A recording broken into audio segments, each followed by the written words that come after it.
ஆந்திராவில் ஜிபிஎஸ் நோய் பாதிப்பால் 2 பேர் உயிரிழந்த நிலையில் தமிழ்நாட்டில் காய்ச்சல் பரவல் குறித்து கண்காணிக்க பொது சுகாதாரத்துறை இயக்குநர் உத்தரவிட்டுள்ளார். அண்மை காலங்களில் கில்லன் பாரை சிண்ட்ரோம் எனப்படும் ஜிபிஎஸ் நோயால் நாடு முழுவதும் பலர் பாதிக்கப்பட்டு வருகின்றனர். இந்நிலையில் ஆந்திராவின் ஜிபிஎஸ் நோயால் பாதிக்கப்பட்ட 10 வயது சிறுவனும் 45 வயது பெண்ணும் சிகிச்சை பலனின்றி உயிரிழந்ததாக அம்மாநில சுகாதாரத்துறை அமைச்சர் சத்யகுமார் யாதவ் உறுதிப்படுத்தியுள்ளார். இந்நோய் தொற்றும் தன்மை கொண்டதில்லை என்பதால் மக்கள் பீதியடைய தேவையில்லை என்றும் அவர் குறிப்பிட்டுள்ளார். இந்நிலையில் தமிழ்நாட்டில் காய்ச்சல் பரவலை கண்காணிக்க பொது சுகாதாரத்துறை இயக்குநர் செல்வ விநாயகம் உத்தரவிட்டுள்ளார்.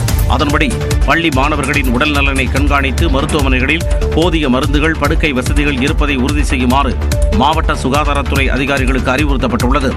மேலும் கைகளை சுத்தமாக வைத்திருத்தல், கூட்டம் அதிகமாக உள்ள இடங்களில் முகக்கவசம் அணிதல், உடல்நலம் பாதிக்கப்பட்டால் மருத்துவமனையை அணுகுதல் ஆகியவை குறித்து பொதுமக்களிடம் விழிப்புணர்வை ஏற்படுத்தவும் வலியுறுத்தப்பட்டுள்ளது. சட்டமன்ற தேர்தலை முன்னிட்டு அதிமுகவில் 82 மாவட்ட பொறுப்பாளர்களை நியமித்து கட்சியின் பொதுச் செயலாளர் எடப்பாடி பழனிசாமி உத்தரவிட்டார். 2026 சட்டமன்ற தேர்தலுக்கான பணிகளில் ஆளும் திமுக, அதிமுக கட்சிகள் தீவிரம் காட்டி வருகின்றன. இந்நிலையில் அதிமுக பொதுச் செயலாளர் எடப்பாடி பழனிசாமி 82 மாவட்ட பொறுப்பாளர்களை நியமித்துள்ளார். அதன்படி அதிமுக செய்தி தொடர்பாளர் பொன்னையன் திருவள்ளூர் மாவட்டத்திற்கும், கொள்கை பரப்பு செயலாளர் தம்பிதுரை திருப்பத்தூர் மாவட்டத்திற்கும் பொறுப்பாளர்களாக நியமிக்கப்பட்டுள்ளனர். அதிமுக அமைப்பு செயலாளரும் முன்னாள் அமைச்சருமான செம்மலை திருச்சி புறநகர் தெற்கு மாவட்ட பொறுப்பாளராகவும், முன்னாள் அமைச்சர் கோகுல இந்திரா திருச்சி மாநகர பொறுப்பாளராகவும் நியமிக்கப்பட்டுள்ளனர். முன்னாள் அமைச்சர்கள் வளர்மதி, வைகை செல்வன், மாப்பாய் பாண்டியராஜன், சேவூர் ராமச்சந்திரன் உள்ளிட்டோரையும் பொறுப்பாளர்களாக இபிஎஸ் நியமித்துள்ளார். சட்டமன்ற தொகுதி வாரியாக பூத் கமிட்டி அமைப்பது, கட்சியின் வளர்ச்சிப் பணிகளை துரிதப்படுத்துவது போன்ற பணிகளை பொறுப்பாளர்கள் மேற்கொள்வார்கள் என தெரிவிக்கப்பட்டுள்ளது. இவர்கள் மாநிலம் முழுவதும் இளம் தலைமுறை விளையாட்டு வீரர்களை கட்சியின் உறுப்பினர்களாக சேர்ப்பது போன்ற பணிகளை மாவட்ட செயலாளர்களுடன் இணைந்து செயல்படுவார்கள் என்றும் எடப்பாடி பழனிசாமி தெரிவித்துள்ளார். அரசியல் கட்சியில் மூத்த தலைவர், இளைய தலைவர் என்றெல்லாம் கிடையாது என்று அதிமுக முன்னாள் அமைச்சர் செங்கோட்டையன் கருத்து தெரிவித்துள்ளார். திருச்சியில் செய்தியாளர்களிடம் பேசிய அவர் அதிமுகவில் தான் சாதாரண தொண்டன் என்றார். மூத்த தலைவர் எதாவது சொல்ல முடியாதுல்ல. அரசியல் கட்சியில் மூத்த தலைவர், இளைய தலைவர்கள்லாம் கிடையாதுங்க. ஏன்னா அமைதியாக அவன் வேலை பார்த்துட்டு இருந்தால் நல்லது.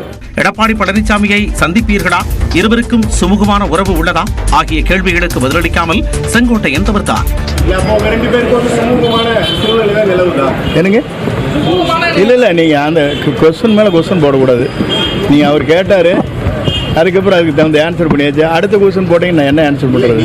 இல்லை அப்படி இல்லை. நீங்கள் நான் கோயிலுக்கு போகிற டைம் விடுங்க. அமைதியாக அவரவர் தங்களது வேலையை பார்த்தால் நல்லது என்றும் செங்கோட்டையன் தெரிவித்தார். தேர்தலில் அதிமுகவை வெற்றி பெற வைக்கக்கூடிய ரகசியம் தன்னிடம் உள்ளதாக முன்னாள் முதலமைச்சர் ஓ பன்னீர்செல்வம் தெரிவித்துள்ளார். அதிமுக தொண்டர்கள் உரிமை மீட்பு குழு சார்பில் மாநில தலைமை நிர்வாகிகள் மற்றும் மாவட்ட செயலாளர்களுடனான ஆலோசனைக் கூட்டம் சென்னை எழும்பூரில் நடைபெற்றது. இதில் ஓ பன்னீர்செல்வம், மூத்த தலைவர் பன்ருட்டி ராமச்சந்திரன், முன்னாள் அமைச்சர் வைத்திலிங்கம் உள்ளிட்டோர் கலந்து கொண்டனர்.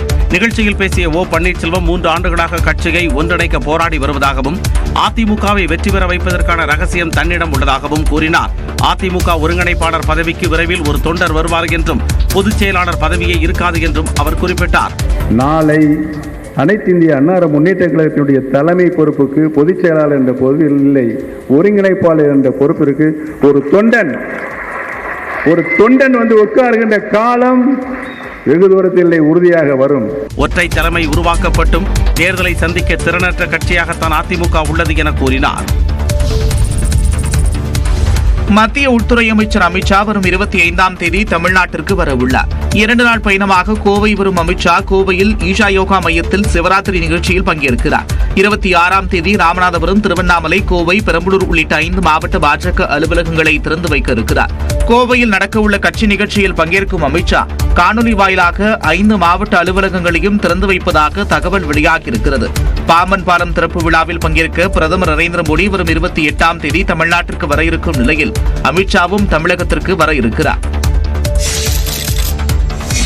பிரதமர் மோடிக்கு எதிராக முகநூலில் கருத்து தெரிவித்ததால் நீதிபதி பதவி மறுக்கப்படும் நிலையில் உள்ளதாக ஓய்வு பெற்ற நீதிபதி சந்துரு விமர்சித்துள்ளார். நீதிபதிகள் நியமனத்தில் உள்ள குளறுபடிகள் குறித்து ஓய்வு பெற்ற நீதிபதிகள் சந்துரு, ஹரிபரந்தாமன் ஆகியோர் சென்னையில் கூட்டாக செய்தியாளர்களை சந்தித்தனர். அப்போது பேசிய ஓய்வு பெற்ற நீதிபதி சந்துரு, அரசியலமைப்பு சட்டத்தின்படி உச்சநீதிமன்ற, உயர்நீதிமன்ற நீதிபதிகள் நியமனம் நடைபெறவில்லை என்று குற்றம் சாட்டினார். ஒன்றிய அரசுடைய உளவுத்துறை அவருக்கு ஆட்சேபனம் தெரிவித்தார்கள். ஆட்சேபனம் அவரை பற்றி கருத்து தெரிவித்தார்கள். என்ன கருத்து என்றால், நீங்கள் அதிர்ச்சி அடைவீர்கள், முகநூலில் பிரதமர் மோடியை பற்றி விமர்சனங்களை அவர் ஆமோதித்திருக்கிறார் என்று சொல்லியிருக்கிறார். அப்போ ஒருவருடைய அரசியல் கருத்து அல்லது அரசியல் சுதந்திரம் என்பது பறிக்கப்படுகிறது. தொடர்ந்து பேசிய ஓய்வு பெற்ற நீதிபதி ஹரிபரந்தாமன், RSS சிந்தனை உள்ளவர்கள் தான் நீதிபதியாக வர முடியும் என்ற நிலை இருப்பதாக கவலை தெரிவித்தார். RSS ஐடியாலஜியை சேர்ந்தவங்களை தெளிவாக சொல்லலாம். அப்படி இருந்தால்தான் அவங்க கிடைக்கும், இல்லாட்டி கூட கிடைக்காது. அது எந்த கம்யூனிட்டியா இருந்தாலும் பரவாயில்ல.